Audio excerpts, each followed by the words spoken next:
निवडणुकीच्या निमित्ताने या ठिकाणी जमलेल्या माझ्या तमाम बंधू आणि भगिनी, छत्रपती सहकारी साखर कारखान्याच्या 2015 आणि 2020च्या निवडणुकीच्या संदर्भात संसदमध्ये या ठिकाणी आपण जी सांगता सभा घेतो आहे, त्या सांगता सभेसाठी उपस्थित असलेले इंदापूर तालुक्याचे माझे तरुण सहकारी, इंदापूरचे आमदार माननीय दत्तात्रय मामा भरणे, त्यांचे सर्व सहकारी, व्यासपीठावर सर्वच माझे तरुण मित्र, बंधू आणि भगिनींनो, या ठिकाणी छत्रपती सहकारी साखर कारखान्याच्या संदर्भामध्ये आपल्याला त्या ठिकाणी जाणीवपूर्वक असा त्या ठिकाणी निर्णय घ्यायचा आहे। बंधूंनो, समोरच्या बाजूने थोडस कुठंतरी एक वेगळ्या पद्धतीची भूमिका त्या ठिकाणी आपल्या समोरचे पॅनलची लोक घेत असतात। आदरणीय पवार साहेब, आपल्याला माहिती आहे की संपूर्ण देशामध्ये त्या ठिकाणी चांगल्या पद्धतीचं काम करतायत। माझ्यासारखा सुद्धा तरुण सहकारी मित्र या छत्रपती सहकारी साखर कारखान्याच्या माध्यमातून त्या ठिकाणी छत्रपतीचा संचालक झालो आणि तुमच्या सगळ्यांच्या पुण्याने त्या ठिकाणी बंधूंनो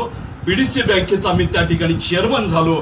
त्यानंतर बारामतीच्या माझ्या सर्व जिवलग मित्रांनी त्या ठिकाणी मला बारामती लोकसभा मतदारसंघातून दिल्लीमध्ये संसदेचं प्रतिनिधित्व करण्याची संधी त्या ठिकाणी दिलेली आहे। महाराष्ट्राचं उपमुख्यमंत्री पद देखील तुमच्या सगळ्याच्या आशीर्वादात त्या ठिकाणी मिळालेले आहे। बंधूंनो, या ठिकाणी मी काय जास्त काय बोलू शकत नाही, कारण त्या ठिकाणी आपल्याला माहिती आहे की परवा दिवशी आपल्याला 25 तारखेला छत्रपती सहकारी साखर कारखान्याचं मतदान आहे।